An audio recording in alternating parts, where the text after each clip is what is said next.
क्या 2024 का जो इलेक्शन होने जा रहा है और ये इलेक्शन अब बिल्कुल शुरू होने वाला है। फर्स्ट फेज की जो वोटिंग है वो बहुत ही जल्द, आपको जैसा कि मालूम है कुछ ही दिन बाकी हैं।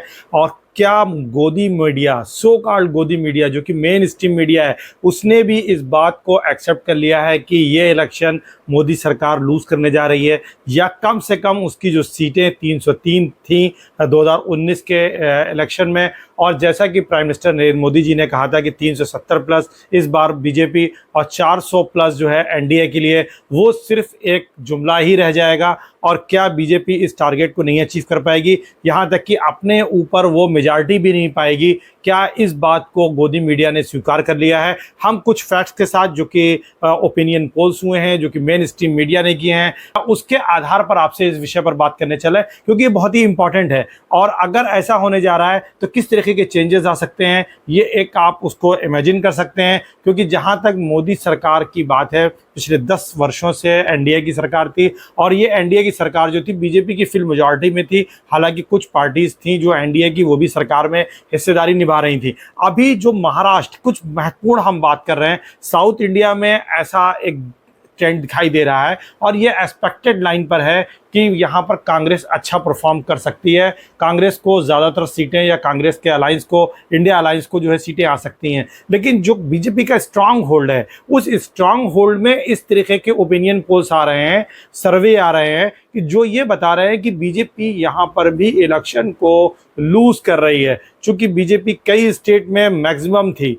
मैक्स वहाँ पर, सपोज डेट अगर हम राजस्थान की बात करें तो 25 सीट्स वहाँ पर है पार्लियामेंट की, और 25 की 25 सीटें बीजेपी के पास थी। इसी तरीके से गुजरात की अगर बात की जाए तो गुजरात में भी बीजेपी के पास 26 में 26 थी। तो इस तरीके के जो स्टेट हैं, यहाँ पर बीजेपी लूज करने जा रही है। क्या बिहार में बीजेपी लूज करेगी? क्योंकि लास्ट टाइम 40 सीट्स में 39 सीट जो है बीजेपी अलायंस को आई थी नीतीश के साथ। इस बार भी नीतीश आ गए हैं फिर से एनडीए के साथ, लेकिन क्या आपकी वो करिश्मा नीतीश और मोदी जी की जोड़ी नहीं कर पाएगी? ऐसा भी दिखाई दे रहा है। इस तरीके के भी पोल्स आ रहे हैं। क्या बंगाल में जो लास्ट टाइम लगभग 20 सीटें शायद बीजेपी ने वहां से जीती थी, आपकी उसकी संभावना भी क्या दिख रही है? असम में कांग्रेस की परफॉर्मेंस क्या किस तरीके से बेहतर होने जा रही है, और किस तरीके से बीजेपी के लिए वहां पर एक मुश्किल दिखाई दे रही है? नॉर्थ ईस्ट में जिस तरीके का मणिपुर का इंसिडेंट हुआ, उसके बाद वहां पर भी बीजेपी की लूज करने की बहुत ज़्यादा पॉसिबिलिटीज़ हैं। आइए हम सबसे पहले महाराष्ट्र पर बात करते हैं। अभी एक लोक नीति का पोल आया है, सर्वे आया है। उस पोल ने महाराष्ट्र के बारे में जो प्रेडिक्शन किया है वो ये है कि इंडिया अलायंस जो है 23 से 26 सीटें जो है जीतने जा रहा है। अब चूंकि महाराष्ट्र में कितनी सीटें हैं, 48 सीटें हैं, और अगर वहां पर 23 से 26 सीटें, लास्ट टाइम वहां पर 42-43 सीटें जो है बीजेपी अलायंस के पास आई थी, इस बार 23 से 26 सीटें जो है इंडिया अलायंस के पास आने जा रही हैं। और एनडीए की सीट जो है घट करके कितनी रह जाएगी, 21 से 24। तो ये जो डेंट आने जा रहा है, ये कहां से फिल हो सकता है, ये बहुत ही इंपॉर्टेंट बात है, इसको देखना होगा। क्योंकि एनडीए की सीटें अब महाराष्ट्र में 21 से 24 ही रह जाएंगी, ऐसा ओपिनियन पोल के अकॉर्डिंग है। अगर हम महाराष्ट्र में लोक नीति के सर्वे के अलावा एबीपी न्यूज़ का एक सर्वे हुआ है, एबीपी न्यूज़ और सी विटर का जो सर्वे है, उसमें भी बीजेपी के लिए, एनडीए के लिए कहीं ना कहीं नुकसान दिखाई पड़ रहा है। क्योंकि एनडीए को 28 सीटें मिलती हुई दिखाई गई हैं, और उसका वोट शेयर जो है 43% है। और अगर हम बात करें इंडिया अलायंस की, तो इंडिया अलायंस को 20 सीटें मिलती दिखाई दे रही हैं 42% वोट के साथ। और जिस तरीके से एनवायरनमेंट चेंज होता जा रहा है, तो ओपिनियन पोल जो है ये लोकनीति के सर्वे के काफ़ी करीब दिखाई दे रहा है। तो ये एक तरीके का इंडिकेशन आ रहा है कि महाराष्ट्र में बीजेपी को एक बड़ा डेंट लगने जा रहा है। और ये जो डेंट आएगा, इसकी भरपाई आखिर होगी कहां से? क्योंकि साउथ इंडिया में इस बात की पॉसिबिलिटी बिल्कुल ना के बराबर है। केरल में बीजेपी शायद ही अपना खाता खोल पाए, तमिलनाडु में हो सकता है कि एक आध सीट मिल जाए, अन्यथा वहां पर भी आपको बहुत ज़्यादा स्कोप नहीं है। आंध्र प्रदेश में, तेलंगाना में भी कुछ सीटें मिल सकती हैं, लेकिन एक बहुत बड़ा मैसिव जो डेंट आने आया है महाराष्ट्र में, उसकी भरपाई यहाँ से हो जाएगी, इस बात की पॉसिबिलिटी नहीं है। और कर्नाटक में जिस तरीके से डीके कुमार, जो कि साउथ इंडिया के या कांग्रेस के आप कह सकते हैं चाणक्य हैं, उन्होंने जिस तरीके से गोटे सेट की हैं, जिस तरीके से बिसात बिछाई है, उसके बाद अब बीजेपी के लिए वहाँ से लगभग 11 या 12 सीटों पर बीजेपी के सिकुड़ जाने की संभावना दिखाई दे रही है। तो यहाँ पर भी एक बहुत बड़ा डेंट है। तो ऐसी सिचुएशन में बीजेपी की सरकार बनेगी कैसे, ये बहुत ही इंपॉर्टेंट है। अगर हम टाइम्स नाउ और ईटी न्यूज़ का सर्वे की बात करें तो यहाँ ज़रूर एनडीए को 34 सीट से मिल रही हैं, 34 to 38 महाराष्ट्र में, लेकिन और जगह की अगर बात की जाए तो वहाँ पर बीजेपी को दंड लिखता दिखाई दे रहा है। फिर अगर हम India today mood off the nation की बात करें तो India today mood off the nation क्या कह रहा है कि यहाँ पर भी एनडीए को 22 सीटें और इंडिया को 26 सीटें आ रही हैं, और इंडिया का जो वोट शेयर है वो 44.5% है, जबकि एनडीए का जो है 40.5 है। तो ये वोट शेयर में अगर देखा जाए तो काफ़ी लीड है इंडिया की, इंडिया काफ़ी पिछड़ रहा है। और सीटों के शेयरिंग में भी देखें तो 26 और 22 एनडीए की हैं और 26 जो है इंडिया अलायंस की आती हुई दिखाई दे रही है। टोटल सीटें 48 हैं, जैसा कि मैंने आपको पहले ही बताया। फिर अगर हम बात करें पश्चिम बंगाल, यहाँ बीजेपी ने बहुत कोशिश करी है कि किसी तरीके से हम अपना इन्फ्लुएंस को बढ़ाएं, और 2019 के इलेक्शन में जबकि पुलवामा का अटैक हुआ था, जिस तरीके से आतंकवादी घटना हुई और उसके बाद बालाकोट एयर स्ट्राइक हुई और पूरा नेशन जो है एक नेशनलिज्म के फ्लो में बह रहा था, और उस वक्त बीजेपी ने यहाँ पर काफ़ी अच्छी परफॉर्मेंस दी थी और 2019 में बीजेपी ने यहाँ से 18 सीटें जीती थी और टीएमसी को 22 सीटें आई थी और कांग्रेस को 2 सीटें आई थी। लेकिन इस बार की अगर बात की जाए तो टीएमसी 2024 में लोकपोल का जो सोर्स है, यानी जो लोकपोल ने अपना ओपिनियन पोल किया है, उसके अकॉर्डिंग टीएमसी जो है 26 से 28 सीटें जीतने जा रही है और बीजेपी लगभग 11 से 13 सीटें, और अदर्स जिसमें कांग्रेस भी है 2 से 4 सीटें जीत सकते हैं। तो ये एक बहुत बड़ा डेंट यहाँ पर भी बीजेपी को मिलने जा रहा है। इसकी भरपाई कैसे होगी? राजस्थान में लास्ट टाइम 2019 में बीजेपी ने 25 सीटें हैं वहां पर राजस्थान में, और 25 में 25 सीटें जीती थी, लेकिन अब की बार वहां पर इंडिया अलायंस भी जो है 6 से 8 सीटें जीत सकता है। इसका मतलब ये हुआ 25 से वहां उनकी सीटें 17 से 18 सीटें घट जाएंगी, 17-18 सीटें इंडिया की आने की संभावना है। तो ये सीटें भी कम हो रही हैं, इसकी भरपाई कहाँ से होगी, ये एक बहुत बड़ा सवाल है। फिर अगर हम असम की बात करें तो असम के अगर ओपिनियन पोल की बात करें, 2019 में असम में 3 सीटें कांग्रेस की आई थी और लगभग बीजेपी की जो सीटें थी वो 9 सीटें थी। एक अदर्स के खाते में गई थी, शायद वो बदरुद्दीन अजमल साहब की जो एआईयूडीएम है वो उसके लिए ये थी। लेकिन अब अगर हम बात करें 2024 के लिए लोकनीति के ओपिनियन पोल के अकॉर्डिंग, तो यहाँ पर कांग्रेस 5 सीटें तक जीत सकती है, 4 से 5 सीटें वो कांग्रेस को दे रहे हैं और बीजेपी के लिए 7 से 8 सीटें, तो यहाँ भी बीजेपी की सीटें कम हो रही हैं। तो ये एक बहुत बड़ा डेंट है। फिर अगर हम बात करें गुजरात की, तो गुजरात प्रधानमंत्री का स्टेट है और गुजरात पिछले 3-4 इलेक्शन से अगर देखा जाए तो मैक्सिमम सीटें बीजेपी को जिताता है, और पिछले 2 अगर हम देखें 2014 और 2019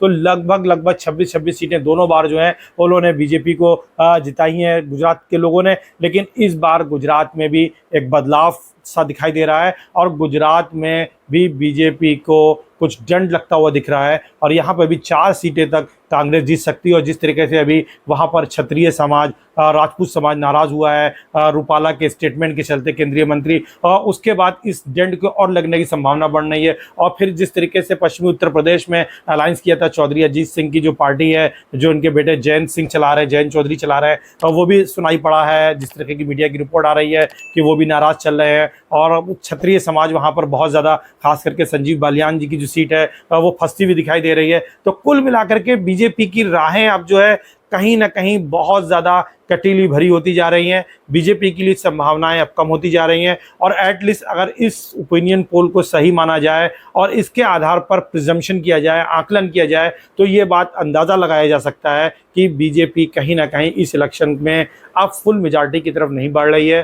370 अब सिर्फ एक जुमला है, 303 पाना भी एक बहुत दूर की बात है, और बीजेपी के लिए 272 का जो जादुई आंकड़ा है वो भी बीजेपी पाएगी या नहीं, इस पर भी कुछ नहीं अभी बहुत ही ज़्यादा डिटरमाइंड होकर के नहीं कहा जा सकता है। और फिर अगर हम देखें कि जिस तरीके के इश्यूज़ हैं, जैसे कर्नाटक में बीजेपी ने 28 में 25 सीटें जीती, आपकी 25 सीटें जीतना बहुत मुश्किल है। इसी तरीके से दिल्ली में जिस तरीके से अभी केजरीवाल का पूरा एपिसोड हुआ है, वहाँ पर 7 सीटें 2019 में बीजेपी ने जीती थी, लेकिन इस बार 7 सीटें क्या बीजेपी भी जीत पाएगी, क्योंकि कांग्रेस और आपका जो है जिस तरीके से अलायंस हुआ है, और एक कहीं ना कहीं सिंपैथी वोट भी जो है केजरीवाल के लिए उभर करके सामने आ रहा है। तो ये भी एक बड़ा सवाल है। फिर अगर हम पंजाब में देखें, जिस तरीके से हरियाणा में देखें किसान आंदोलन हुए हैं, किसान जिस तरीके से नाराज है, तो क्या वहां पर बीजेपी अच्छा परफॉर्म कर पाएगी? हालांकि बीजेपी ने अभी वहां पर सत्ता परिवर्तन करके अपने मुख्यमंत्री को बदला है हरियाणा में, लेकिन संभावनाएं बहुत कम दिख रही हैं। और अभी जिस तरीके से पंजाब में बीजेपी के सांसद का विरोध किया है किसानों ने, वहां उनको घुसने नहीं दिया गया अपने क्षेत्र में, तो ये एक संदेश है।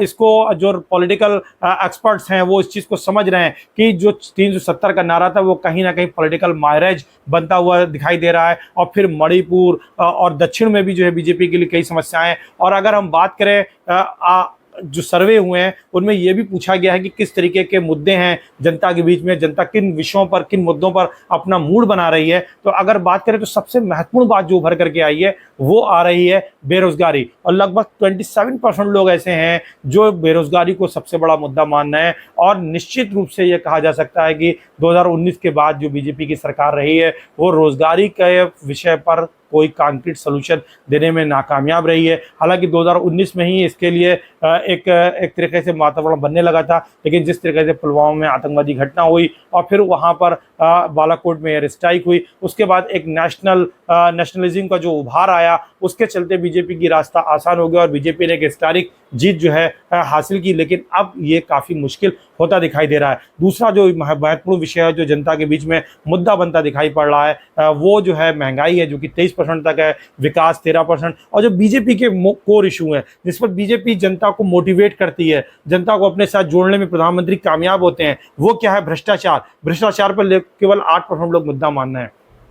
और ऐसा क्यों हुआ? क्योंकि आपको मालूम है जिस तरीके से इलेक्टोरल बॉन्ड का पूरा मामला खुल करके सामने आया, ईडी का और सीबीआई का जिस तरीके से मिसयूज, लोगों के बीच में ये मैसेज गया कि मिसयूज हो रहा है, और जिस तरीके से करप्ट लोग बीजेपी में आए और फिर उनको बीजेपी में शामिल कर लिया गया और उनके खिलाफ कार्रवाइयां रुकी, जिसका मैसेज बहुत ही निगेटिव पब्लिक में गया। तो अब भ्रष्टाचार मुद्दा बनता हुआ नहीं दिख रहा है, ये चीज़ बहुत स्पष्ट होती जा रही है। इसी तरीके से राम मंदिर का मुद्दा भी केवल 8% लोगों के बीच में मुद्दा है, क्योंकि राम मंदिर का जब सुप्रीम कोर्ट के जरिए से निर्णय आ गया और राम मंदिर बन रहा है, तो अब ये मुद्दा बनना वैसे भी बहुत ज़्यादा स्वाभाविक नहीं लगता है। और हिंदुत्व तो अब सिर्फ 2% लोग हैं जो हिंदुत्व के लिए, तो आप इसे समझ सकते हैं कि ये वो कोर वोटर के भी वो कोर वोटर है कि जो बीजेपी को ऊर्जा देते हैं। तो इसलिए कुल मिलाकर के जो सिनारियो दिख रहा है वो अब कहीं ना कहीं गोदी मीडिया में भी, जो कि मेन स्ट्रीम मीडिया है, जिसे कि तथाकथित रूप से जो उसके विरोधी ग्रुप है वो उसे गोदी मीडिया कहते हैं। चूंकि हमारा अप्रोच जो है वो बैलेंस व्यू को लेकर के आना है, और हम इस बैलेंस व्यू के माध्यम से ये बात आपके सामने रख रहे हैं कि गोदी मीडिया भी अब बीजेपी की हार को कहीं ना कहीं इनडायरेक्टली एक्सेप्ट कर रहा है कि बीजेपी सरकार नहीं बनाने जा रही है। कैसा लगा आपको हमारा एनालिसिस? अगर अच्छा लगा हो तो लाइक और शेयर जरूर करें। Thank you.